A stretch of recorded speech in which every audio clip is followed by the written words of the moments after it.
그래서 우리가 가장 또 애용하는 또 구절을 중심으로 하나님의 말씀을 함께 나누도록 하겠습니다.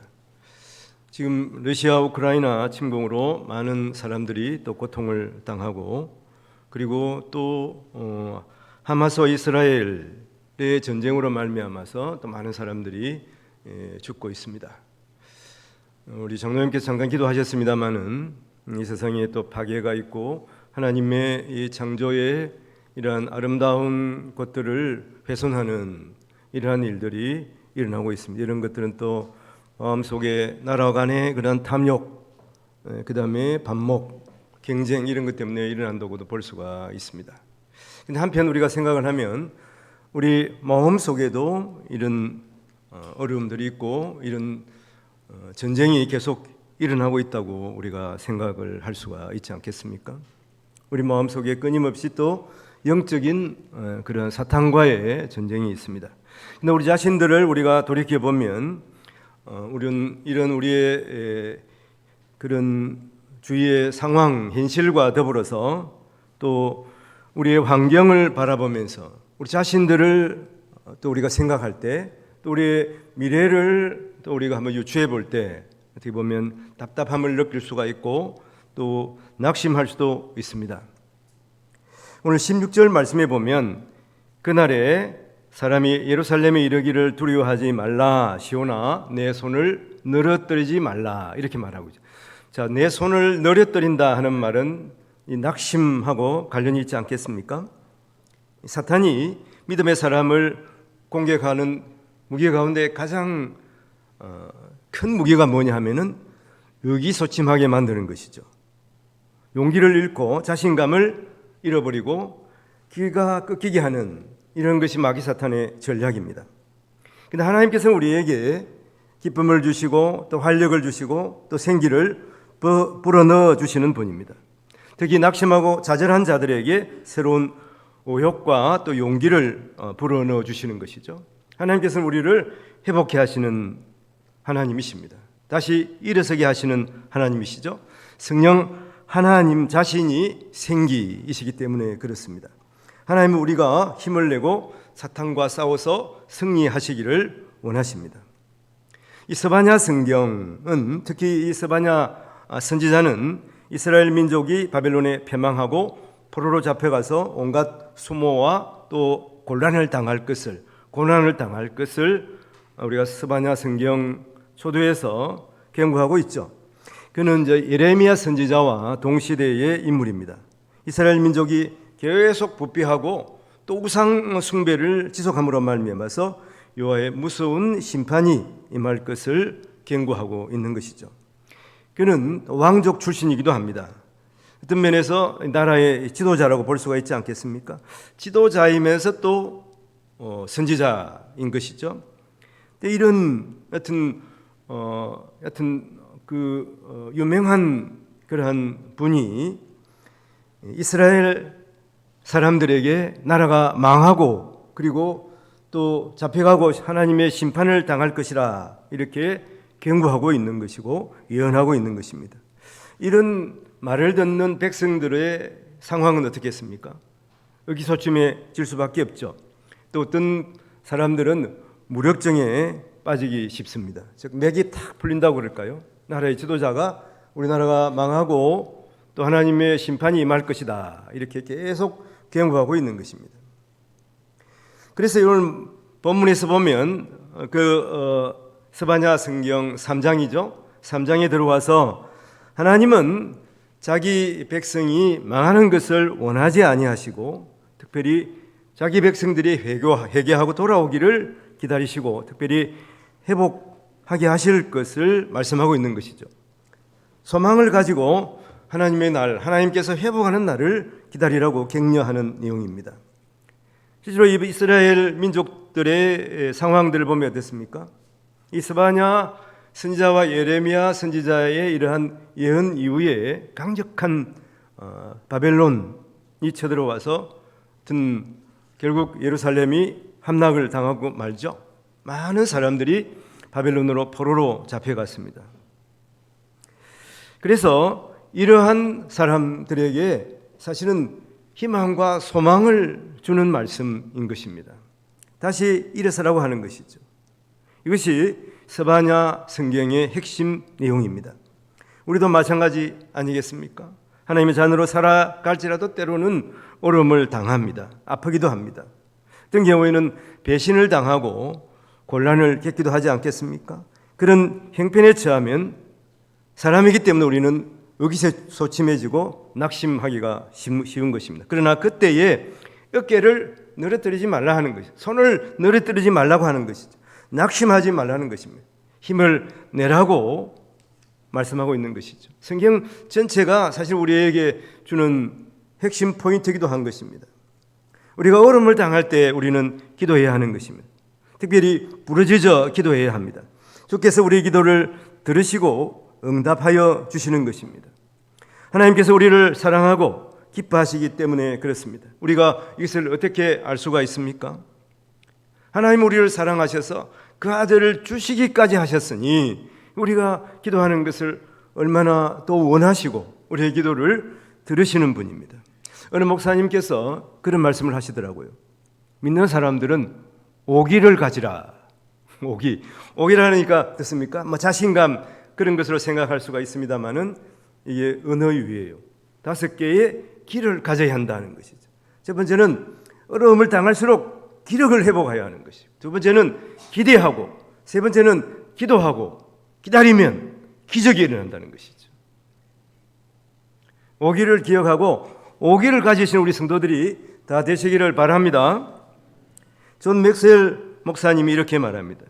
Your belief determines your behavior. 죄송합니다만은 당신의 믿음이 당신의 행동을 결정한다. 환경이 우리의 행동을 결정하는 것이 아니에요. 우리의 믿는 마음이 우리의 행동을 결정한다. 같은 많이 들어본 말이죠. 비슷한 말이 많이 있지 않습니까?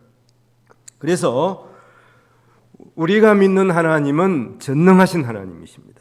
우리를 사랑하시는 하나님이시고, 그래서 우리에게 구원을 베푸시는 하나님이신 것이죠. 그 하나님을 찬송하며 감사해야 되는 것입니다. 먼저는 오늘 이 17절 말씀을 가지고 보면 하나님은 긍휼이 많으시니 우리가 하나님 앞에 감사하면서 또 하나님을 찬송해야 하는 것이죠. 17절 말씀, 너의 하나님 여호와가 너의 가운데 계시니 그는 구원을 베푸실 전능자이시라. 그가 너로 말미암아 기쁨을 이기지 못하시고 너를 잠잠히 사랑하시고 또 너로 말미암아 철거히 부르며 기뻐하시리라. 하나님 우리를 기뻐하시는 거예요. 너로 말미암아서 내가 기쁨을 참지 못하겠다. 이렇게 말씀하시는 거예요. 긍휼이 많으신 하나님, 우리를 정말 좋아하시는 하나님, 우리를 불쌍히 여기시는 하나님이신 것을 우리가 알 수가 있는 것입니다. 스바냐 성경 처음에는 진노의 하나님, 심판의 하나님에 대해서 말씀하지만 오늘 이 결론부인 3장 뒤쪽에서는 긍휼과 자비의 하나님이심을 말씀하고 있죠. 진노 중이라도 하나님께서 뜻을 돌이켜서 우리를 사랑하시고 우리를 긍휼히 여기시는 것을 우리가 알아야 합니다. 배경이 같은 예레미야 성경에 보면 예레미야 성경도 그렇습니다. 처음에는 하나님의 징계와 심판을 예언합니다. 나중에는 그 예언하는 것이 하나님의 긍휼과 또 하나님의 회복의 은총을 강조하고 있는 것입니다. 하나님의 본심을 말하고 있는 것이죠. 예레미야 29장 11절에 보면 여호와의 말씀이니라 너희를 향한 나의 생각은 내가 하나니 평안이요 재앙이 아니니라 너희에게 미래와 희망을 주는 것이니라 그렇게 말씀합니다. 자녀들을 키우는 입장에서 한번 생각해 보십시오. 자녀들이 잘못했을 때 혼내는 경우가 있습니다. 그래서 그들이 꾸지람을 듣고 풀이 죽어서 의기소침해지지 않겠습니까? 근데 이제 어떤 자녀들은 좀 거기에 대해서 반발하는 그런 자녀들도 있습니다. 그 자녀들을 보면 꼭 이스라엘 민족 같아요. 이스라엘 사람들. 하나님께서 꾸지람을 하면 들어야 되는데 더 번나가는 거예요. 더 안 들으려고 그럽니다. 그러면 결국 어떻게 되겠습니까? 하나님께서 해초리를 드시는 거예요. 이 해초리가 성경에는 누구예요? 바벨론입니다. 부모도 마찬가지예요. 부모가 자녀가 엇갈리게 되면, 이렇게 빗나가게 되면 그걸 바로 잡아야 되는 거예요. 그걸 그냥 두면 안 되는 것입니다. 어떻게든 회초리를 들어서도 그걸 바르게 가야 하는데, 자녀를 물론 사랑한다는 것도 중요하지만 그 사랑 안에는 또 회초리도 있어야 되는 것이죠. 또 자녀가 때로는 눈물을 쏙 뺄 정도로 나무라기도 해야 됩니다. 그걸 안 하면 어떻게 됩니까? 나중에는 그 자녀를 바르게 할 수 있는 방법조차도 없게 되는 것입니다. 그러니까 나중에는 결국은 부모가 눈물로 기도하는 수밖에 없어요. 말을 하면 더 안 듣습니다. 그렇기 때문에 어렸을 때 그 가치관을 바르게 해야 됩니다. 하나님을 바르게 믿고 하나님의 뜻대로 살아가도록 가르쳐야 하는 것이죠. 그러나 자녀들에게 이렇게 때로는 모질게 꾸짖어하면서 중요한 것은 사랑하는 마음입니다. 하나님께서 긍휼하는 마음을 이스라엘 백성들에게 가지고 계시는 것입니다. 그래서 자녀들에게 혹 보면 이렇게 심하게 꾸짖음을 하고도 꼭 어떻게 해야 됩니까? 사랑하는 마음으로 그를 안아주거나 머리를 쓰다주거나 그렇게 해야 되는 것입니다. 그럴 때 그 자녀들이 또 바르게 자랄 수가 있고 어떤 그늘이 없이 클 수가 있는 것이죠. 그래서 이사야 43장 25절에 보면 나 곧 나는 나를 위하여 내 허물을 도말하는 자니 내 죄를 기억하지 아니하리라, 이렇게 말씀합니다. 하나님께서 우리가 하나님 앞에 회개하고 나아가면, 우리의 잘못을 시인하면 하나님께서 동에서 서가문 같이 우리의 어떤 허물도 우리의 어떤 죄도 기억하지 않으신다고 하는 것입니다. 사랑하는 성도 여러분, 오늘 어떤 일로 의기소침해 있습니까? 주님께 나와 아뢰십시오. 주님이 우리의 잘못을 지적할지라도 낭망하지 말고 손을 늘어뜨리지 말아야 하는 것입니다. 주님 앞에 나오면 되는 거예요. 회개하고 주님 앞에 바르게 서면 되는 것입니다. 주께서 사랑하시고 회복시켜 주는 것이죠. 자녀가 아무리 자기의 잘못을 시인하면 부모는 용서하게 되어 있습니다. 그러면 그 자녀를 사랑하고 또 그 자녀로 말미암아 기쁨이 넘치는 것이죠. 전에 잘못한 것이 전혀 기억나지 않는 것입니다. 그러므로 우리는 사람 앞에서 울지 말고 하나님 앞에서 때로는 절규해야 하는 것입니다. 부르짖어야 하는 것이죠. 신약 성경에 보면 바디메오가 나옵니다. 바디메오는 앞 못 보는 사람이었습니다. 그는 예수님께서 이 곁을 지나간다는 소식을 들었습니다. 그래서 그는 외칩니다. 주여 나를 불쌍히 여겨 주시옵소서. 이렇게 기도했습니다. 옆에 사람들은 야, 왜 주님 지나가는데 왜 시끄럽게 해? 꾸짖기까지 했습니다. 그러나 바디메오는 더 크게 소리합니다. 다윗의 자손 예수여 나를 불쌍히 여기소서. 그때 예수님께서 그 소리를 들으셨습니다. 주님께서 가까이 오셔서 내가 네게 어떻게 해주기를 원하느냐, 내 눈을 뜨게 해주시옵소서. 예수님께서 그 눈을 뜨게 해주신 것이죠. 주님께서 내 눈을 뜨라 말씀하시니 즉시 그 눈이 보게 된 것입니다. 세상은 냉혹하지만 하나님께서는 우리를 사랑하시고 또 우리를 불쌍히 여기십니다. 우리가 기도하면 하나님께서 들으시고 응답해 주시는 것입니다. 우리를 긍휼히 여기시는, 우리를 불쌍히 여기시는 그 하나님께 감사하고 찬양하는 우리 성도들이 되어야 하겠습니다. 두 번째는 하나님이 함께 하시니 감사하고 찬양해야 됩니다. 오늘 17절 말씀해 보면 너의 하나님 여호와가 너의 가운데에 계시니, 너의 가운데에 계시니, 하나님께서 우리 함께 하신다 하는 것입니다. 이스라엘 백성들은 결국은 패망하고 바벨론에 끌려갔죠. 많은 사람들이 끌려갔습니다. 이 말씀은 어떻게 보면 예언의 말씀이기도 한 거죠. 너희들이 여기를 떠나서 바벨론에 가 있을지라도, 먼 외국에 가 있을지라도 내가 너와 함께 하시겠다. 그러니까 하나님이 함께 하시니까 그 삶에서, 그 포로의 삶에서 어려움이 있을지라도 너희가 참고 견디라, 반드시 회복시켜 주시겠다. 다시 돌아와서 이 예루살렘 성을 건축하고 또 성전을 다시 짓게 하겠다, 이런 말씀인 것입니다. 전능하신 하나님 우리와 함께 하신다면 우리는 결코 두려워하거나 걱정할 필요가 없습니다. 그러므로 우리는 세상 앞에서, 우리의 상황 앞에서 결코 의기소침해서는 안 되는 것이죠. 지금 이 낙엽에 지는 가을을 지나 겨울을 맞이하고 또 몸이 움츠러드는, 또 서서해지고 의기소침해지기 쉬운 그러한 계절이기도 합니다. 이런 계절일수록 더 힘을 내야 되는 것이죠. 계속 움츠리면 더 움츠리게 되는 것이고, 또 그러게 되면 우리의 몸이 더 하여튼 좋지 않은 방향으로 건강이 더 안 좋아지게 되는 것입니다. 더 힘을 내야 되는, 더 가슴을 펴야 되는 것이죠. 왜 그렇습니까? 12월 춥지만은 무엇입니까? 12월에 성탄절이 있어요. 이 성탄절 예수님이 오셨잖아요. 예수님 뜻이 구원자 예수라는 뜻도 있지만 한편 임마누엘, 하나님이라는 뜻이 임마누엘. 임마누엘은 무엇입니까? 하나님이 우리와 함께 하신다 하는 합니다. 그것이 예수님 이름이에요. 하나님 우리와 함께 하시니까 얼마나 우리가 든든합니까? 그렇기 때문에 우리가 의기소침해서는 안 되는 것이고, 더 용기를 내고 가슴을 펴고 우리가 해야 할 일들을 감당해야 하는 것입니다. 하나님 우리와 함께 계신다. 예수님께서, 하나님이신 예수님께서 이 땅에 오셔서 우리와 함께 머물기를 원하신 것입니다. 지금도 마찬가지. 지금도 하나님이 우리와 함께 계십니다. 성령 하나님이 이 자리에 계시고 우리 마음 가운데 하나님이 함께하고 계시는 것이죠. 성령 하나님이 항상 우리와 함께 하시는 것. 이게 얼마나 감사한 일입니까?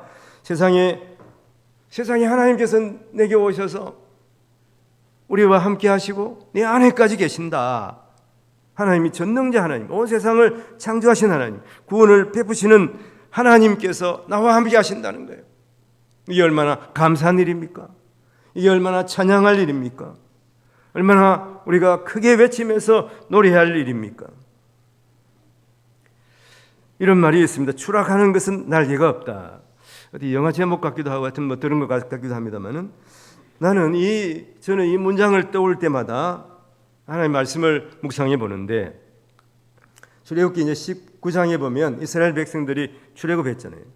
그 백성들에게 하나님께서 말씀해 주시는 것이죠. 독수리 날개치며 올라가겠다, 이렇게 말씀하잖아요. 이게 이사야 성경에도 39장에 말씀하고 있는 것이죠. 그러면 독수리가 새끼를 낳고 이제 훈련시킬 때 보면 그 이제 우리에서 이제 어느 정도 날개가 자란 그 새끼 독수리를 그 밀어내는 거예요. 그 이제 앞에가 이제 낭떠러지잖아요. 거기서 밀어내면 갈 데가 없지 않습니까? 그래서 옆에 작은 바위에 지금 웅크리고 앉았거나 혹은 뭐 가지가 하나 있으면, 나무가 있으면 거기에 지금 이게 의지하고 있는 거예요. 그러면은 어미독수리가 밀어버리는 거예요. 밀어버리면 어떻게 하면 떨어지게 되죠. 떨어지면서 살기 위해서 날개를 펴니다.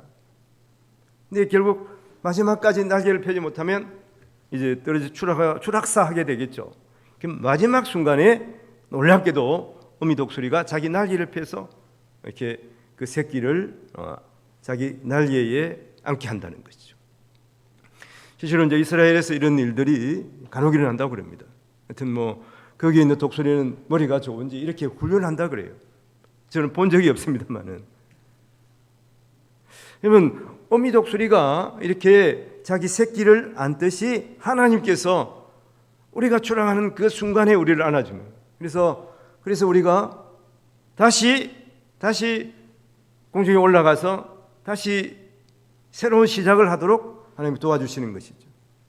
다시 떨어질지라도 날개를 안아주시고, 결국은 어떻게 되겠습니까? 날개를 펴고 창공을 나는 이 독수리가 되는 것입니다. 하나님께서 우리를 그렇게 때로는 훈련시켜요.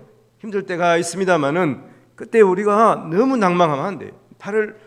손을 늘어뜨리면 안 돼요. 누가 안아주시니까? 하나님 우리와 함께 하시고 우리를 안아주시기 때문에, 그래서 기어코 날개를 펴고 믿음의 날개를 펴고 날개 하시기 때문에 우리가 너무 걱정할 이유가 없고 너무 낭망할 이유가 없다고 하는 것입니다. 그래서 어떤 상황에서도 우리가 믿음의 날개를 펼 수가 있어야 되는 것이죠. 그래서 결국은 마귀사탄을 이기고 승리하게 되는 것입니다. 하나님이 우리와 함께 하신다는 걸 믿는다면은 우리가 어떤 어려움도 능히 극복할 수 있다고 하는 것을 우리가 믿어야 하는 것이고, 그것을 감사하고 그것을 찬양해야 하는 것입니다. 첫 번째는 무엇입니까? 하나님께서 우리를 불쌍히 여기시니 감사하고 찬양해야 되는 것이. 두 번째는 하나님 우리와 함께 하시니 어떤 두려움도 우리가 두려워할 이유가 없는 것입니다. 담대하게 믿음의 날개를 펴고 날아가는 이 소망을 가져야 하는 것입니다. 그래서 찬양할 수가 있는 것이죠. 세 번째는 하나님이 우리를 사랑하시니 우리가 주를 찬양하고 감사해야 되는 것입니다. 자, 17절 말씀 다시 한번 보겠습니다. 똑같은 말씀이지만 보면 이제 빨간 걸로 되어 있는 걸 집중하시기 바랍니다. 내 하나님 여호와가 너의 가운데 계시니 그는 구원을 베푸실 전능자이시라. 그가 너로 말미암아 기쁨을 이기지 못하시며 너를 잠잠히 사랑하시며 나를 잠잠히 사랑하신다. 여러분, 인생의 큰 상처는 거절당했을 때라고 그럽니다. 어떤 사람으로부터 거절을 당했을 때 상처를 받는 거예요. 근데 가장 큰 상처는 그러면 어떤 사람에게서 거절받았을 때겠습니까? 부모로부터 거절받았을 때는. 두 번째는 배우자나 가까운 친구, 선생님으로부터 거절당한 상처. 이런 상처들은 평생 따라다닌다고 그래요. 그리고 또 문제는 그러면 상처받은 사람이 또 상처를 주는 거예요. 다른 사람에게. 그래서 은연중에 사람들은 하여튼 다른 사람으로부터 거절당하지 않기 위해서, 즉 말해서 인정받기 위해서 엄청 노력을 하는 것이죠. 그래서 어떤 사람으로부터 인정을 받으면 그것 때문에 행복감과 성취감을 느끼게 된다 그럽니다. 그런데 사람으로부터 인정받는 것은 때로는 변합니다. 자주 변하죠. 또 어떤 경우는 아주 오래 가지 않습니다. 그러나 하나님께로부터 인정을 받으면 평생이 아니죠. 영원히 가는 거예요. 하나님께서 우리를 영원히 사랑하신다고 말씀. 그리고 그 사랑이 변하지 않는다 말씀하는 거예요. 우리를 잠잠히 사랑하신다. 이 의미는 사랑으로 우리를 새롭게 하신다 의미지만, 원문에 보면 이 뜻이 뭐냐 하면 하나님께서 우리를 어깨동무해 주신다. 어깨동무. 어릴 때 친구들과 어깨동무한 기억이 나죠. 대부분 그런 기억이 다 있습니다. 저는 어깨동무 하니까 초등학교 때 2학년 때인가 그 누나 중에서 초등학교를, 거기는 초등학교 졸업하고 이제 여성분들은 이제 공장에 갔어요. 공장에. 그런데 나를 예뻐해 주신 그 누나분이 있었는데, 그 누나분이 하여튼 서울에인가 있으면서 이 어깨동무 잡지를 매달 보내주시더라고요. 우리 집으로. 그 당시에 읽을 책도 없어서 그런 상황인데 지금도 기억이 나요. 어깨동무. 혹시 기억이 나시는 분이 있는지 모르겠습니다. 어린이 잡지인데요. 성인 잡지도 그때는 있었겠습니다만은, 여튼 이 어린이 잡지가 아주 귀했고 보는 사람이 많지 않았어요. 아마 유경수 여사가 아마 이렇게 해서 집필하도록 그렇게 지시해서 만든 그런 어린이 잡지 어깨동무. 거기 보면 우리가 이제 시골에 살다 보니까 하여튼 얼굴도 감부잡잡하고 그러잖아요. 거기 보면 얼마나 거기 나오는 잡지 모델들은 하여튼 어린이들이지만 얼마나 이쁜지, 세상에 저렇게 이쁜 하여튼 소녀들이 있구나, 이런 생각들을 하고 하여튼 재밌게 본 기억이 납니다만은, 하여튼 어깨동무, 하나님께서 우리와 어깨동무를 해주신다 하는 거예요. 얼마나 정겹고 또 가슴 뿌듯한 말입니까? 내가 약하고 자질감을 느끼고 있을 때 주님이 가만히 오셔서 별도 잠잠히 우리를 사랑한다 하는 것은, 가만히 오셔서 우리 어깨를 탁 안아주시는, 바로 그분이 우리 하나님이시다 하는 것입니다. 이것이 주님이 잠잠히 우리를 사랑하신다는 말이에요. 하나님의 사랑은 고요하지만 그 사랑의 깊이는 끝이 없습니다. 하나님이 우리를 사랑하시는 그 하나님의 사랑의 특징, 이 세 가지를 보면, 먼저는 일관성이 있는 사랑이에요. 요한복음 13장 1절에 보면 그런 말씀이 있습니다.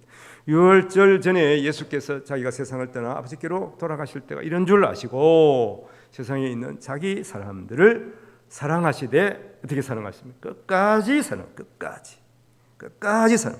일관성인 우리가 뭐 잘못하고 또 그러면 사랑하지 않아, 그것이 아니고 일관성이 끝까지 한 번 사랑하기로 하나님 작정하셨기 때문에 끝까지 우리를 사랑하신다고 하는 거예요. 변하지 않습니다.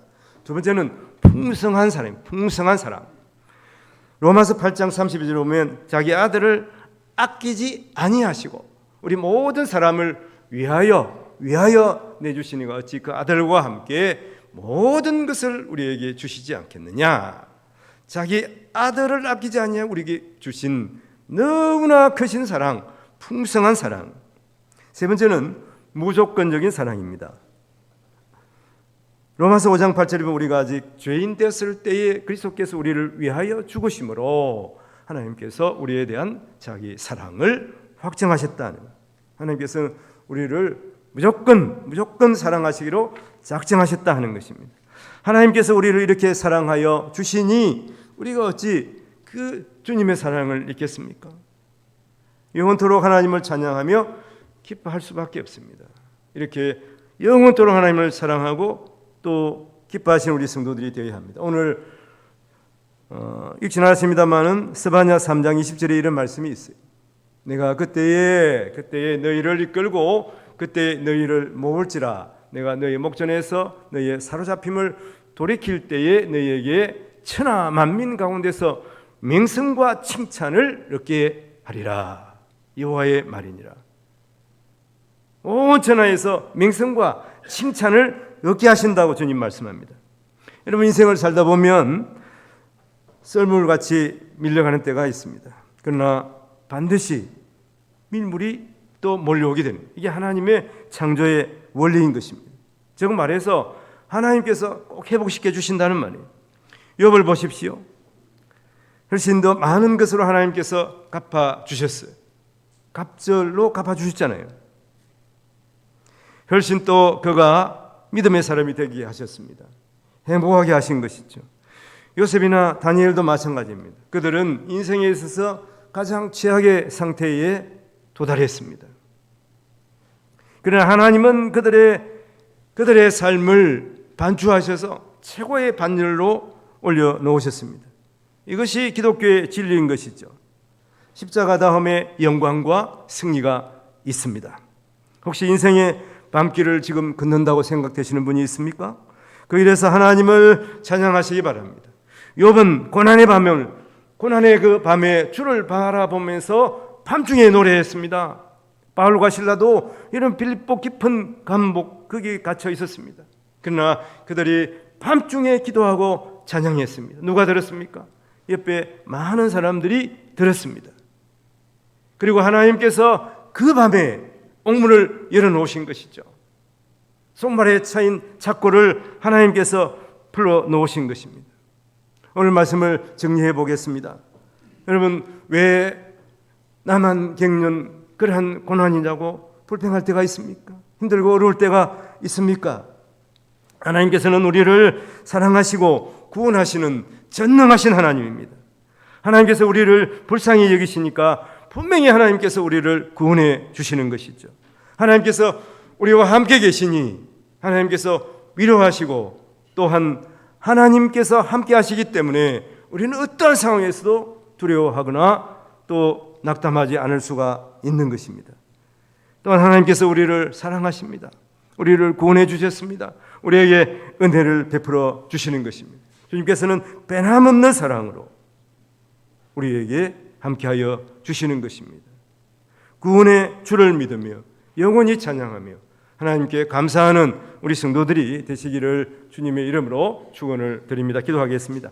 하나님 아버지, 우리가 인생길을 가면서 때로는 어려움을 당할 때 또한 그때의 하나님의 징계의 이유와 목적을 모를 때가 있습니다마는 그때일수록 더욱 우리의 삶을 반추해 보면서 하나님 앞에 잘못한 것이 있는가 회개하게 하시고 또한 하나님의 말씀을 깊이 더 묵상하게 하여 주시옵소서.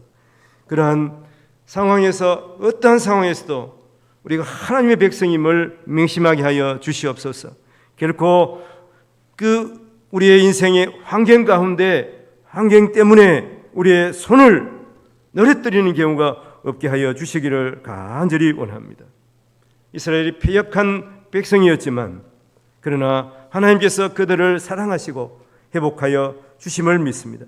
하나님께서 우리를 긍휼히 여기심으로 말미암아서 우리가 하나님 앞에 어떠한 상황에서도 기도하게 하시고 또한 영원히 함께 하시는 하나님임을 믿고 더욱 신뢰하며 나아가게 하여 주시옵소서. 하나님께서 우리를 사랑하셔서 그 아들을 주시기까지 하셨습니다.